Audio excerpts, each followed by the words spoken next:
En este sentido, la presentación que voy a hacer, como va a hablar de mitigación y adaptación al cambio climático, que son aspectos muy amplios, la verdad que ahí se puede estar hablando horas y horas, voy a limitarme a aquellos aspectos más generales, más concretos, que nos puedan servir de ayuda y orientación, sobre todo para sacarnos unas ideas lo más claras posible de lo que es este tema de mitigación y adaptación al cambio climático, siempre enmarcándonos en los objetivos de desarrollo sostenible de aquí de la Administración, que es la visión administrativa que tenemos. No voy a tratar aspectos también súper importantes como son los aspectos de contaminación, temas de residuos, temas de educación, formación y concienciación, que yo creo que han sido bien expuestos ya anteriormente. Entonces, lo que me voy a limitar es a los aspectos concretos de la lucha contra el cambio climático y mitigación y adaptación. En esta materia, un documento de referencia, que es el que pongo ahí, debe ser la Estrategia Canaria de Lucha contra el Cambio Climático, aprobada por el Gobierno y por el Parlamento de Canarias en el año 2009, que es el documento donde yo creo que debe partir la referencia de todo lo que hagamos y todo lo que decimos aquí, ¿no? Entonces, lo que es importante de aquí yo destacaría en toda la presentación es el enfoque de lo que hacemos nosotros en esta materia. Es decir, lo que hagamos nosotros aquí en materia de mitigación y adaptación no tiene ningún valor si no se plasma en otras políticas que realmente lleguen a los ciudadanos, lleguen a sus destinatarios finales. ¿Por qué? Pues quedarnos en ese halo no sé, de falta de concreción, donde se habla de cambio climático, donde no se sabe muy bien qué es, no se sabe muy bien a dónde llegar, pues eso yo creo que lo que tratamos nosotros que resolver aquí es intentar de cuantificar, concretar y llegar a aspectos concretos y valga la redundancia en esta materia. Aprovechamos la oportunidad que tenemos en este año 2013 de que la propia estrategia que se revisaba cada 4 años le toca este año revisarse. Es el momento para aprovechar e incorporar numerosos aspectos nuevos y que se han ido avanzando a lo largo de la evolución de estos últimos años. La lucha contra el cambio climático, doble enfoque, una doble vertiente de afrontar. Mitigación, combatir las causas que lo originan, es decir, reducir las emisiones de gases de efecto invernadero o incrementar la absorción de carbono en los sumideros de carbono, bosques, toda la cuestión vegetal. O la otra vertiente, adaptación, me va a caer el cambio climático sobre mí, voy a prever los efectos y voy a buscarme las soluciones. A veces el cambio climático no solo tiene efectos perjudiciales, como parece, a veces son buenos incluso, en algunos sectores o sistemas pues le viene bien el cambio climático, y en algunos casos muy pocos, la verdad que se ha dicho también de paso. Empezamos entonces con los aspectos de mitigación. Repito aquí, reitero lo dicho antes, es decir, doble enfoque, reducción de emisiones de gases de efecto invernadero, 6 en principio reguladas por las normas internacionales, principalmente las emisiones son de dióxido de carbono y algunos otros ya con mucho menos importancia, o el incremento de los sumideros, todo lo que es la cubierta vegetal en la tierra. El problema es la pregunta que me hago, ¿cuánto debo reducir o cuánto debemos reducir las emisiones de gases de efecto invernadero? Claro, es la pregunta, es decir, podemos bajar todo lo que podamos, siempre que podamos seguir evolucionando en una economía productiva, siempre viene bien, así ojalá pudiéramos reducirlo más. Pero claro, el problema de la reducción de las emisiones de gases de efecto invernadero, ¿qué supone? Es un problema con repercusiones económicas transfronterizas y eso ya hablamos ya de otra cosa, hablamos de la economía global. Ya no podemos tener empresas que se pongan a reducir gases de efecto invernadero más allá de lo normal porque empieza a competir en un mercado abierto. ¿Dónde debemos enmarcar, entiendo yo, las políticas de limitación de emisiones? Pues muy claro, hay unos acuerdos internacionales, hay unas políticas comunitarias, unas estrategias comunitarias en esta materia y hay políticas nacionales que nos dicen hasta dónde debemos limitar, en qué medida. Yo creo que un objetivo que tenemos que marcarnos por delante pues es esa fijación en esos límites, en esa referencia. Aquí pongo a título meramente ilustrativo algunas normas que son las que nos vinculan en materia de mitigación. La Convención Marco de las Naciones Unidas sobre el cambio climático de 92, el protocolo de Kioto, que era la primera vez que se adoptaba un acuerdo de reducción de emisiones específicas de gases de efecto invernadero, este famoso que ahora hablamos del post-Kioto, ¿qué ha pasado? ¿Qué pasará? La decisión del Consejo de la Unión Europea de 2002, donde aparecen las reducciones de los compromisos de Europa, nos ha aclarado mucho el panorama futuro. Es decir, ya no tenemos que preocuparnos tanto de por dónde debemos ir. Luego aparece la directiva de abajo, que es súper importante, la directiva que establece un comercio de derechos de emisión de gases de efecto invernadero, que nos afecta, por supuesto, a Canarias también. Y vuelvo para adelante. Y luego tenemos los objetivos específicos de reducción de emisiones de la Unión Europea. ¿Cuáles son exactamente, desde el año 2005, las emisiones que habían, hasta el año 2020, en cuánto deberíamos reducir las emisiones para cumplir con las obligaciones que tiene España y la Unión Europea en el contexto internacional? Es decir, insisto, no debe ser eso es un objetivo a cumplir. Todo lo que podamos bajar sería siempre deseable. Luego aparece, le pongo la comunicación de la Comisión, donde la Unión Europea va más allá todavía, de reducción de emisiones. Fíjese que hablamos del año 2050 y hablamos de una reducción de las emisiones de gases de efecto invernadero de un 80%. Ya eso ya para mí, hasta yo que lo veo desde este punto, es muy duro. Yo creo que es un tema bastante impactante, ¿no? Pero si te marcas objetivos de este tipo, yo creo que la Unión Europea puede conseguir disponer de una economía competitiva por aquellos años del 2050, incluso con etapas intermedias que hablamos de un 40% en 2030. Los compromisos específicos de reducción de emisiones para toda España, no hablamos de Canarias, sino toda España. De entre el año 2005 y 2020, España se ha comprometido o debe, en el contexto de la Unión Europea, reducir sus emisiones en un 14%. Como tenemos los inventarios del año 2005, tenemos hasta el 2011, pues ya sabemos cuáles deben ser las emisiones en el año 2020. Y yo hago un desglose que es importante tenerlo claro, porque aquí hay dos sectores en las emisiones de gases de efecto invernadero. Los sectores comercio, que son aquellas instalaciones que están sujetas a una autorización administrativa de emisiones de gases de efecto invernadero. En Canarias hay 18 instalaciones sujetas al comercio de derechos de emisión. Y luego están los sectores difusos, que deben realizar un esfuerzo de una reducción de un 10%. ¿Qué son los sectores comercio? Instalaciones que emiten, son las más importantes en cuanto a emisiones. Están las centrales eléctricas, la refinería y algunas, digamos, instalaciones industriales donde tienen, son instalaciones de combustión de más de 20 megavatios térmicos. Son pocas, en Canarias son muy pocas. En los sectores difusos que tenemos ahí, tenemos el tráfico, como veremos luego, vemos la contribución de todos estos. Y estos compromisos que yo pongo abajo en negrita ahí, son los que nosotros entiendo yo, debemos plasmar en esa revisión de la estrategia que le comentaba antes. Es decir, eso debemos cumplirlo sí o sí. Lo que podamos bajar de ahí lo conseguiremos y yo creo que es importante ponerlo en nuestra estrategia. Es decir, no es una cuestión de un objetivo fijo, sino de un techo que habría que conseguir en todo momento. Vuelto a darle para atrás, vuelvo para adelante. Si observamos los inventarios de emisiones de gases de efecto invernadero en Canarias, fíjense el primer párrafo, lo importante que es.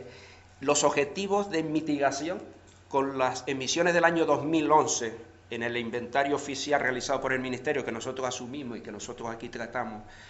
Fíjense, ya tenemos en las emisiones del año 2011, hemos conseguido el objetivo de emisiones del año 2020, ya lo tenemos, ya está. Es decir, ¿qué hacemos? ¿Nos quedamos quietos? ¿No emitimos más? ¿Esperamos que la crisis siga bajando? Yo creo que ese no es el objetivo que tenemos que hacer. Hemos conseguido el objetivo transitoriamente. Aquí hay un problema que es la crisis económica, que es una resta que hay ahí, y que yo espero que pronto se quite esa resta y que volvamos a la normalidad. Por lo tanto, incluso bajando ahora mismo en este momento coyunturalmente del objetivo de emisiones, tenemos que seguir manteniendo las medidas de mitigación que están previstas en la propia estrategia. Tenemos que incorporar las nuevas que se han retomado a medida como han evolucionado en estos últimos tiempos los temas estos, lo que se ha actualizado, las políticas sectoriales, que como veremos son muy importantes para esto, y como insisto hasta la saciedad, Si las políticas sectoriales no actúan, nosotros no conseguiremos nada. Es decir, el medio ambiente no conseguirá nada si las políticas sectoriales, incluidas las de educación, incluidas las de medio ambiente, de protección de los sistemas naturales, si no actúan por su parte. Visión de cómo está la distribución sectorial de las emisiones de gases de efecto invernadero. Esto es todas las emisiones de Canarias. ¿Cómo están? Vemos ahí los sectores comercio, que hablaba de las 18 instalaciones, pero principalmente son 13 instalaciones, 12 centrales eléctricas de generación eléctrica y la refinería. Y esas instalaciones generan el 47% de las emisiones de todos los gases de efecto invernadero en Canarias. Bueno, el 43% son las centrales, la refinería, pues eso 3,5%, y el resto de esas instalaciones industriales son muy pequeñas, muy poco, son unas cifras testimoniales. Y luego los sectores difusos, observemos el transporte, que es la energía en el transporte, el 36% de las emisiones se nos van principalmente en el tráfico terrestre, principalmente, el tráfico aéreo y el tráfico marítimo. En segundo lugar va el marítimo, que es pongamos que no llega ni al 10, ni el 10-15% de lo del transporte, esos sectores. Luego, en materia de residuos, fíjense, la contribución que tienen todavía en el año 2011, las emisiones de lo que es metano en los vertederos, en la gestión de residuos, un 7%. En temas de energía, en los sectores industriales canarios, industriales de procesos industriales y energía, que son calderas de combustión en los propios sectores industriales, residencial e institucional, un 5%. 5% y procesos industriales, en total un 8%. Y luego en agricultura las emisiones son testimoniales comparando con todo esto de ahí. Es decir, en definitiva, tenemos la distribución sectorial, a dónde debemos actuar o dónde debemos priorizar nuestros esfuerzos, que son pocos, para combatir el tema o para conseguir objetivos. Yo creo que está bastante claro, ¿no? Bastante claro ahí. El sector es comercio.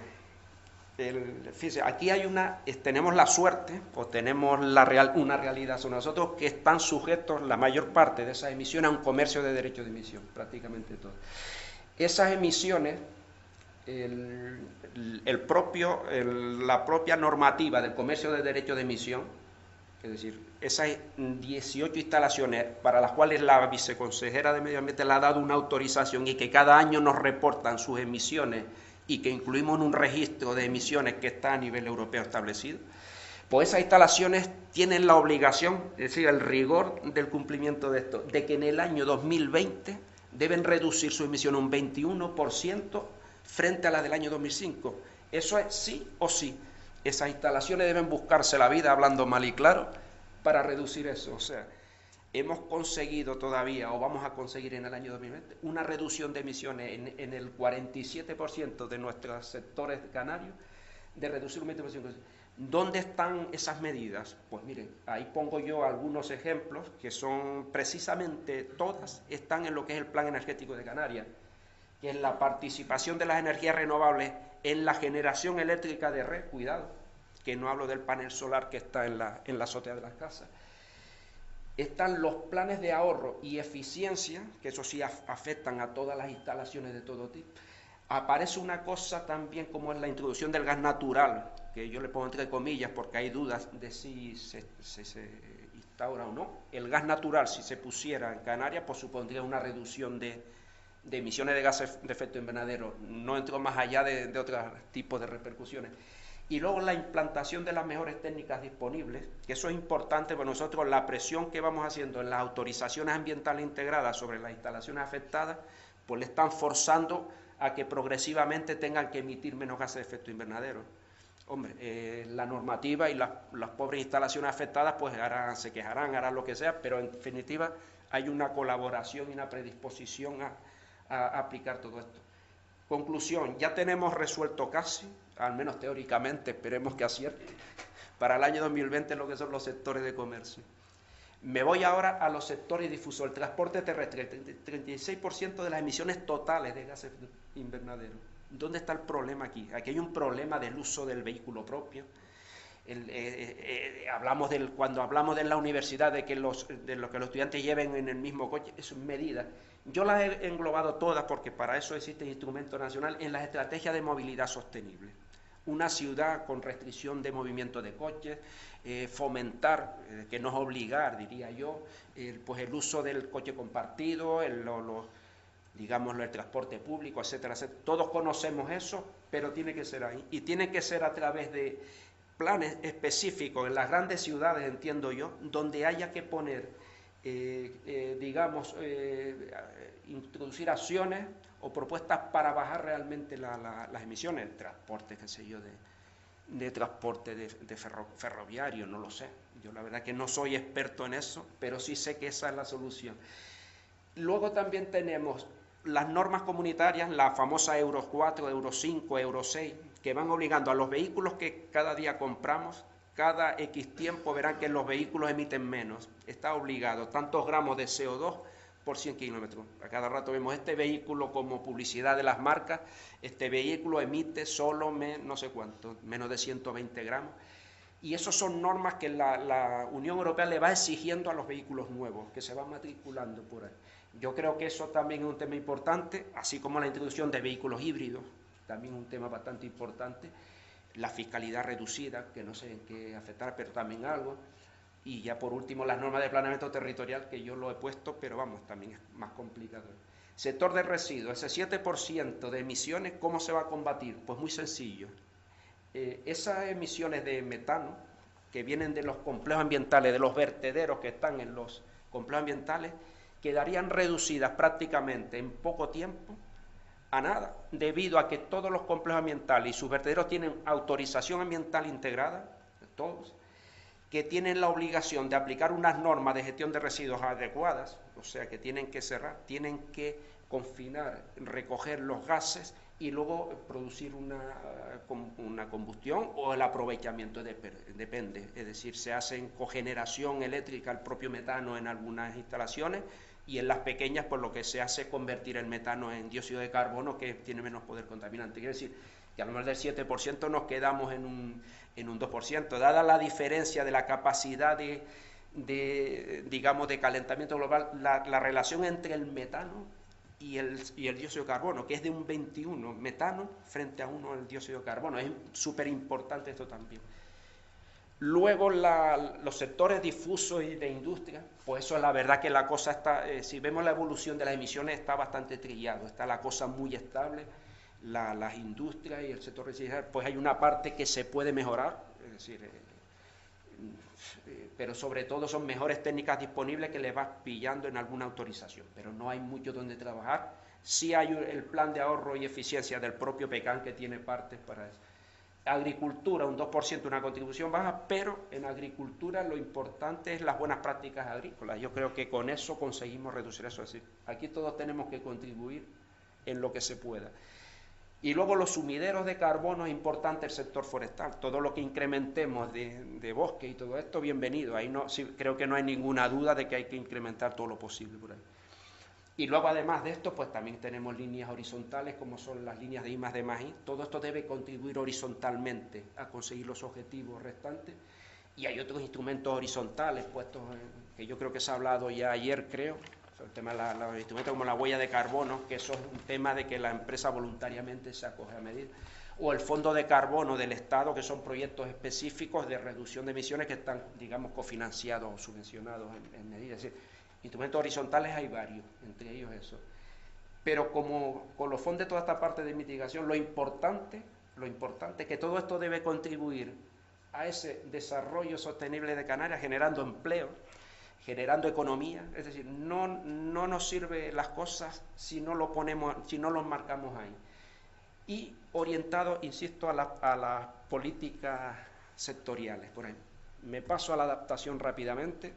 ¿Qué es la adaptación al cambio climático? Bueno, ya he visto lo que puedo hacer por el planeta, ahora tengo que prever lo que debo hacer frente a lo que me viene del planeta.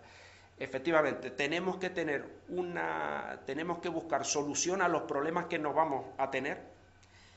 Hagamos lo que hagamos en mitigación, los problemas vienen ahí, ya hay algo inevitable, según los modelos, que nos va a afectar, y lo que podamos hacer en mitigación es disminuir o minorar en lo que se pueda. Tenemos ese problema de que tenemos que hacer algo frente a los estímulos, aprovechando los beneficiosos y combatiendo los perjudiciales, obviamente. Hay una adaptación que se realiza espontáneamente, los propios sistemas se adaptan, evolucionan y todo esto, pero hay otra planificada que es donde tenemos nosotros que establecer y concretar, digamos, las acciones y las políticas de ahí. Entonces, la adaptación esta planificada que pongo ahí, es importante tener el esquema de lo que se debe hacer, de dónde partimos, a dónde queremos llegar y cómo podemos resolver los problemas, que lo veremos ahora a continuación. Pero siempre hay que tener un enfoque, digamos, de resultados a medio largo plazo, con lo cual, otro problema, acciones de ahora a medio largo plazo pues no van a ser, digamos, no van a tener el rédito ese que se suele utilizar con un enfoque más, digamos, desde el punto de vista más político, desde el punto de vista de la administración. Y como no podía ser menos, le vuelvo a reiterar lo mismo, las políticas sectoriales. Prometo no decírselo más ya en todo el resto de la... Entonces, lo que sí es importante, el proceso para determinar las medidas de adaptación. ¿Qué es lo que hay que hacer? Esto es un bucle, un ciclo donde primero hay que ver con los modelos climáticos actuales que hay, que son datos, miles y miles y miles y miles de mega de datos, esto lo hace la Agencia Estatal de Meteorología, con los escenarios climáticos resultantes de los escenarios de emisiones que tengamos, tenemos que hacer unas proyecciones de las variables climáticas, es decir, cómo va a evolucionar la temperatura, la pluviosidad, en qué medida, las temperaturas máximas, las medias, las mínimas, todo eso pues va a afectar, digamos, a todo lo que son los sectores de todo tipo, desde el punto de vista de la adaptación. En segundo lugar, con todas esas, digamos, resultados climáticos, de las proyecciones climáticas, ponemos en marcha otra vez otros modelos, los modelos de evaluación de impactos y vulnerabilidades. Alimentamos los modelos de evaluación de impacto, que son otros modelos súper complicados, enormes, donde nos va a dar como resultado simplificadamente, decir, miren, pues en este sector va a producirse el impacto de esto, de estas plantas, de estos, digamos, de esta fauna y todo esto.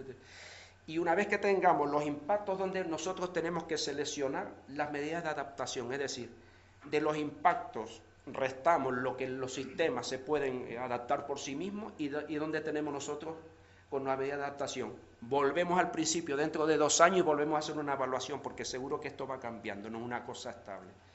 Entonces eso es importante, la iteración que hay que realizar en este campo de adaptación. Esto que está aquí son meramente conceptos. Yo he puesto la presentación, lo he escrito todo, por si alguno se la quiere llevar o verla o leerla, pues es fácil, más cómodo tenerlo aquí. Pero no me voy a poner aquí a detallar en esto. Si alguien tiene alguna duda de que es un impacto, eso pues lo pregunta al final. Yo creo que esto es bastante obvio y es una información bastante clara. Yo creo que todos tenemos noción de lo que es por ahí, hasta la vulnerabilidad. Y ahora pasamos a lo que son las intervenciones, digamos, de las administraciones, ¿no? ¿Qué tenemos que hacer las administraciones frente a todo esto de aquí? Digamos, a nivel, digamos, de España, el Plan Nacional aprobado en el año 2006, digamos que es el marco de referencia donde se vienen realizando los trabajos en materia de impacto y adaptación al cambio climático. Desde el año 2006 se aprobó un primer programa de trabajo, se han realizado unos trabajos, se ha vuelto a aprobar un segundo programa en el año 2009, que yo sí lo resalto aquí porque ya empieza a tener un enfoque, digamos, estratégico bastante interesante para lo que es la lucha contra la adaptación, la lucha frente a la adaptación o en la adaptación del cambio climático. Aparece ya una mayor integración de las políticas sectoriales, aparecen ya, digamos, incorporar lo que son las oportunidades empresariales, nichos de mercado, es decir, hay que aprovechar el cambio climático, algo que tenemos que hacer forzosamente para, digamos, contribuir al desarrollo sostenible, es decir, no es pelear y luchar contra los molinos, es aprovechar esto, las políticas comunitarias, para sacar rédito y buscarnos, digamos, las mejores soluciones para lo que nos va a venir, que de todas formas tenemos que tener. En este segundo programa se continúa, digamos, se ha hecho el Estado, ha hecho una primera evaluación de unos escenarios, se ha hecho los escenarios climáticos regionalizados, están siendo permanentemente actualizados, están ahí todos, tenemos unos, tenemos otros, siguen haciéndose más, unos modelos se van perfeccionando, se hacen aplicaciones informáticas para bajar de un escenario global climático a escenarios regionalizados, es decir, el impacto del cambio climático sobre nosotros es regional, es muy local. No nos vale lo que el clima de España sube 2 grados, eso no sirve para nada. Hay que precisar en cada lugar, en cada cota, es decir, es un impacto localizado, regionalizado, y eso es un problema añadido. Es decir, el tema de la adaptación, tenemos que tener todos adaptaciones en todas las partes con un enfoque local muy centralizado. Aquí en Canarias además tenemos problemas porque no es lo mismo el impacto a nivel de costa que el impacto en las medianías o en la zona más alta. No es lo mismo el impacto en la zona sur de la isla que en la parte norte. Es decir, que todo esto hay un cambio, es decir, que tenemos que coger todo lo que el Estado nos da y seguramente vayamos a dedicar muchos recursos para conseguir, digamos, unos impactos más específicos de Canarias que nos permitan actuar con mayor, digamos, mayor efectividad. Se había trabajado en los sectores, digamos, prioritarios, aquellos que eran todo el tema de costas, el tema de biodiversidad, recursos hídricos, y en este segundo programa ya se incorporan todo el tema de bosques, todo el tema de suelos o sectores que son importantes, la agricultura, digamos que son nuevos sectores relevantes, el turismo, que es un nuevo sector que se incorpora en el segundo programa, y luego ya añade otros ejes de trabajo ya, digamos, más horizontales, movilización de actores clave, llámese educación, formación, sensibilización, todo eso por ahí, sus indicadores como en todo, y la potenciación de I+D+I, que ese es donde hablamos de la contribución a lo que es las oportunidades empresariales que les decía antes. Y luego, bajando del Plan Nacional en Canarias, volvemos a tener el documento de referencia, la estrategia de 2009, que al final analizaba una evaluación preliminar de impacto que se había hecho para toda España, y se llega a la conclusión de que hay que seguir analizando las evaluaciones de impacto que se disponían y todo este tema, e incluso se han venido realizando acciones específicas pero súper importantes para Canarias, que son los impactos previsibles en algunos sectores, llámese lo que es suelo de certificación, llámese lo que es biodiversidad, porque esos son, digamos, sectores importantes. Impactos económicos próximos al turismo, que yo creo que es un sector prioritario, la economía también aquí, eso están, digamos, por desarrollar y continuar. Entonces, vamos, en la revisión que se está haciendo este año esperemos meter todas estas cosas, la verdad que es bastante amplio. Proyecciones climáticas es la parte que ha hecho AM y son algunas ideas de cosas, de resultados que nos vienen ya. No les he cuantificado, eso hay que matizar cuándo va a ser, en cuántos grados, es decir, hay que precisar todos esos impactos, esas proyecciones de las variables climáticas, ¿no? Es muy intuitivo, aumento de la temperatura y disminución de la precipitación, grosso modo.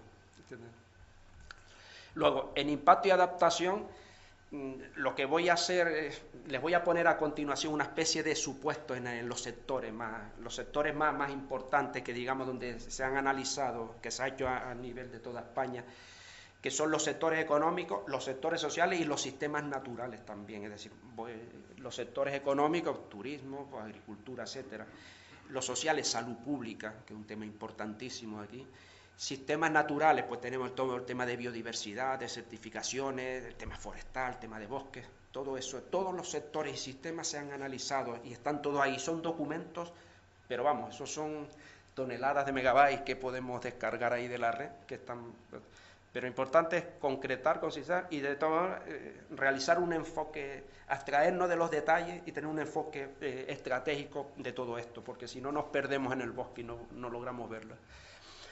En el ecosistema terrestre, voy a empezar por ello, voy a enumerar aquí una serie de ellos. Impactos, pues ahí lo tenemos. El impacto va a ser bastante alto en la biodiversidad canaria. Hablamos a lo mejor dentro de 20 años, cosas así.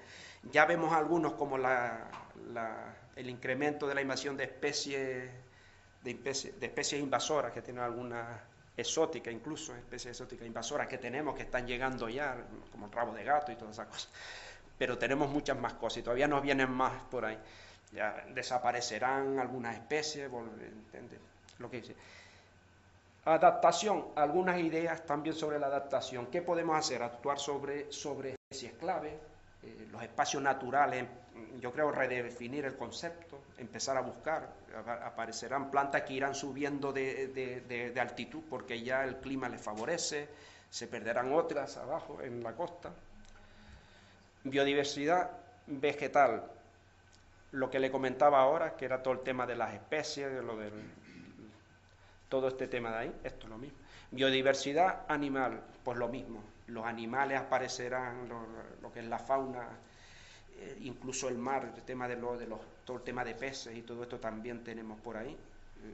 El famoso, que se han hecho ya tantos, se han dado charlas y todo esto, por ejemplo, las sardinas de Canarias, que ahora ya no es la sardina de antes, sino con el incremento de temperatura es otro tipo de sardina, que antes era la sardina de ley, ahora se llama listada. Yo a título de referencia porque he oído charlas, ¿no? Que yo de eso tampoco soy experto, pero bueno, sé que en conclusión hay unos impactos que todo viene motivado por todo el tema de la reducción de la pluviosidad y por el incremento de la temperatura. Las especies se van moviendo y tendremos que buscarle, digamos, solución al tema. Aparece una solución que, por ejemplo, los corredores ecológicos son súper importantes, porque son súper complicados de llevarlos a cabo, porque hablamos de territorio y todo esto. La conservación de la diversidad genética, que hay bancos de datos de todo esto, bancos de especies, y coordinación, todo eso de coordinación que nos falte por todo esto aquí. En recursos hídricos, idea general, disminución. Todas las infraestructuras, menos agua, menos lluvia, tenemos menos. Pues nivel freático supongo que bajará, tenemos problemas, necesitamos más desalación de agua de mar, en islas que donde antes no había desalación tendremos que tener, y ya nos rebota el tema mitigación, se nos incrementarán las emisiones por la desalación, obviamente. Pero como todo va interrelacionado aquí, cualquier ficha que toque en cualquier cosa se te mueve todo el panel de cosas. Entonces aparecen aquí posibles soluciones, es decir, que esto son meramente apuntes, es decir, esto hasta que no se haga de manera seria en cada uno de los sectores, los impactos cuantificados, todo con cronograma y todo esto, y se lleve esto al órgano competente en materia de planificación hidrológica, pues no hacemos nada, es decir, hay que llevárselo, debe ser él el que debe tomar las medidas, plasmarla en sus planes y tenerlo todo. Nosotros, digamos, lo que hacemos es preparar la canalización de toda esta información que mucha hay, para que esta gente disponga la información suficiente para que realicen su tarea lo más adecuadamente posible y que consigamos los objetivos que nos estamos marcando. Ecosistemas marinos y sector pesquero, yo creo que lo que le hablaba antes de las sardinas debería ir por aquí. El tema de los corales negros es importante también, es decir, los temas de los cebadales también le va a afectar. Es decir, todo este tema se están haciendo ahora mismo aplicando modelos de impacto también en los sectores marinos, es decir, de los escenarios climáticos también se están llevando a cabo también para tener, digamos, información sobre el mar. Entonces, cuando tengamos más información del mar, por ejemplo, la acidificación del mar por efecto del CO2 que se acumula, pues eso afectará seguramente a cantidad de nuevas especies, corales y puede ser todo. Es decir, estamos viendo la punta del iceberg, yo creo que aquí. Lo que está por hacer en los próximos años es muy, muy largo, muy amplio, y lo que nos queda. En el sector agrario, a título de ejemplo, la degradación del suelo, que era un impacto en suelo, horizontalmente nos cae por aquí, obviamente. Es decir, aquí no hay nada hermético, todo está interrelacionado. Suelo, desertificación, sector agrario, menos agricultura. Aquí hay algunas ideas de adaptación, pues tenemos las fechas de plantación, es decir, cambiando de cultivo, ya no tendremos que cambiar en agricultura, en vez de unas plantas otras diferentes, unos cultivos obviamente, los que se puedan dar mejor por aquí, que eso ya ha sido costero. Las zonas costeras importantísimo, este era uno de los sectores prioritarios. En las costas hay un efecto claro, incremento del nivel del mar, con la consecuencia obvia de todo, se pierden playas, ¿entiendes? Sobre todo eso. Hay zonas pobladas donde se puede inundar, es decir, es un tema preocupante, sino que se lo pregunte a los holandeses, los que tienen los diques aquellos por ahí. Y luego hay otro tema que es la erosión de las costas. Empieza a haber una erosión mayor, puede haberla, y luego efectivamente tenemos que protegernos frente a eso. En zonas costeras han habido 2 estudios de impacto súper importantes, uno de la Universidad de Santander y hay otro nuevo donde se ha hecho, donde aparecen mapas, digamos, cartografiados de toda Canarias, los lugares previsibles donde va a afectar y todo este tema. Todo esto se ha hecho bastante bien, aquí no da tiempo sino de hacerle una mera mención a ellos sobre esto de aquí. A ver si... Luego en riesgos naturales, obviamente, en riesgos por crecida los barrancos, llueve menos, pero cuando llueve muy fuerte encima, ¿no? Nos inunda, nos desborda por todos lados. Las laderas, con estos mayores crecidas de los barrancos, pues se deslizan laderas, pues, con el famoso, el conocido riesgo que tenemos por ahí. Adaptación medida, planes territoriales urbanísticos, planificación de obras de infraestructura. Eso está complicado, porque obviamente, yo no sé, pero siempre en el barranco veo alguna construcción por ahí, o cerca del barranco, que siempre está el riesgo. La utilización del suelo siempre, como se suele decir, muy golosa y muy complicado evitarla, ¿no?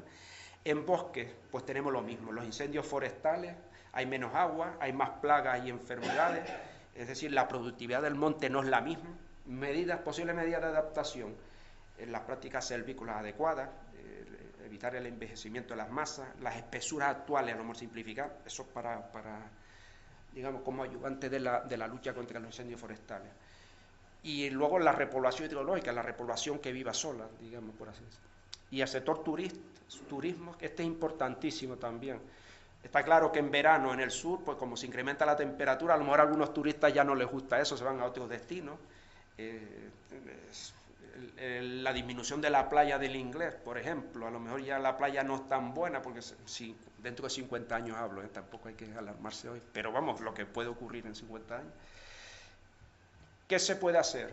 Pues habría que cambiar las ofertas, a lo mejor intentar buscar ofertas turísticas de manera que el turista que venga aquí, que no venga a hacer deporte violento si hay una temperatura mayor en verano, cosas de esas. A lo mejor en invierno nos favorece porque como hay menos frío te vienen los turistas escandinavos para abajo encantadísimos. Es decir, eso es un aspecto beneficioso que hay que explotar también.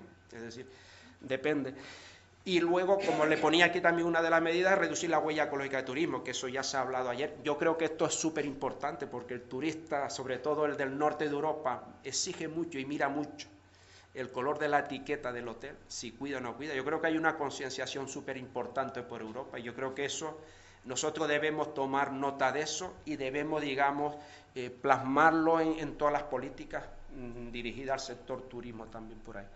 En salud humana ya sabemos los famosos vectores de los mosquitos, estos que antes no se daban aquí y ahora ya empiezan a criar. Aparecen enfermedades raras, de esas enfermedades tropicales, que como están los mosquitos por aquí pueden vivir, pues ya nos pueden ya contagiar algunas enfermedades raras.